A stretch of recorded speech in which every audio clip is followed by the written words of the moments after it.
தற்போதைய அண்மை செய்தி. தமிழகத்தில் எங்குமே சாதிய வேறுபாடுகள் இல்லை என்பதை உறுதியாக சொல்ல முடியுமா என்று சென்னை உயர்நீதிமன்ற கிளை கேள்வி எழுப்பியிருக்கிறது. அண்மை செய்தியாக நாம் பார்த்து கொண்டிருக்கிறோம். தமிழகத்தில் எங்குமே சாதிய வேறுபாடுகள் இல்லை என்பதை உறுதியாக சொல்ல முடியுமா என்று உயர்நீதிமன்ற கிளை கேள்வி எழுப்பியிருக்கிறது. அரசியலுக்கு வேண்டுமென்றால் நீங்கள் சொல்லலாம், நீதிமன்றத்தில் இதுபோன்று சொல்ல முடியாது என்றும் உயர்நீதிமன்ற கிளை தெரிவித்திருக்கிறது. அண்மை செய்தியாக நாம் பார்த்து கொண்டிருக்கிறோம். சிவகங்கை கண்டதேவி கோவில் தேரோட்டத்தில் அனைவருக்கும் சம வாய்ப்பு வழங்க வேண்டும் என்று உத்தரவிட கோரிய வழக்கில் இந்த கருத்தானது தெரிவிக்கப்பட்டிருக்கிறது. தமிழகத்தில் எங்குமே சாதிய வேறுபாடுகள் இல்லையா என்று சென்னை உயர்நீதிமன்ற கிளை கேள்வி எழுப்பியிருக்கிறது. தொடர்பான கூடுதல் விவரங்களோடு நம்முடன் இணைகிறார் செய்தியாளர் சல்மான். வணக்கம் சல்மான், இது குறித்தான விரிவான தகவல்.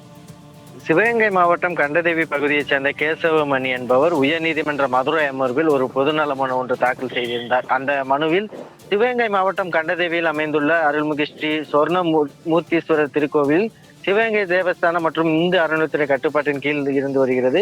2014ஆம் ஆண்டு உயர்நீதிமன்ற உத்தரவின்படி யாருக்கும் முதல் மரியாதை வழங்கக்கூடாது எனவும் அனைத்து சமூக மக்களையும் இணைந்து அவர்களுடன் பங்களிப்புடன் திருவிழா நடைபெற வேண்டும் என உத்தரவு பிறப்பிக்கப்பட்டது.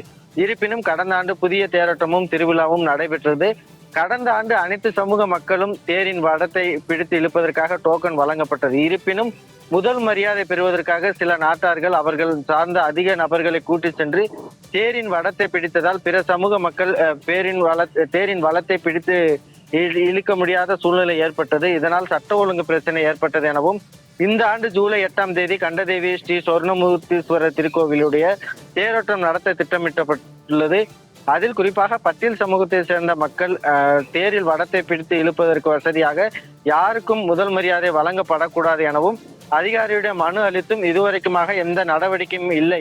ஆகவே கோவில் தேரோட்ட நிகழ்வில் யாருக்கும் முதல் மரியாதை வழங்கக்கூடாது, அனைத்து தரப்பு சமூக மக்களுக்கும் சமமான வாய்ப்பு வழங்க வேண்டும் என அந்த மனுவில் குறிப்பிட்டிருந்தார். இந்த மனுவானது நீதிபதிகள் சுப்பிரமணியன் மற்றும் நீதிபதி மரியா கிளாட் ஆகியோர் நீதிபதிகள் அமர்வு முன்பாக இன்று விசாரணைக்கு வந்தபொழுது அரசு தரப்பில் ஆஜரான வழக்கறிஞர் கோவில் நிகழ்வுகளில் பாரபட்சம் பார்ப்பது கிடையாது, கண்டதேவில் கோவில் பொறுத்த வரைக்கும் ஒவ்வொரு சமூகத்தினருக்கும் சமமான வாய்ப்பு வழங்கப்பட்டது, தமிழகத்தை பொறுத்தவரை அனைத்து தரப்பு மக்களுக்கும் சம வாய்ப்பு வழங்கப்பட்டுள்ளது, சாதிய பாகுபாடு பார்ப்பது கிடையாது என அனைவருமே சமம் என தெரிவித்தார். இதனைத் தொடர்ந்து நீதிபதி அவர்கள் கருத்து தெரிவித்த போது, தமிழகத்தில் எங்குமே சாதிய வேறுபாடுகள் இல்லையா என்பதை உறுதியாக சொல்ல முடியுமா? அரசின் நிலைப்பாடு அரசியலுக்கு வேண்டுமென்றால் நீங்கள் சொல்லலாம், நீதிமன்றத்தில் இதுபோன்று சொல்ல முடியாது.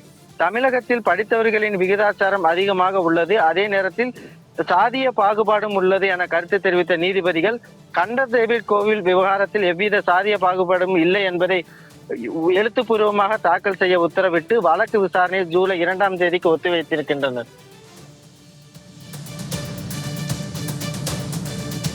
விரிவான தகவல்களுக்கு நன்றி சல்மான்.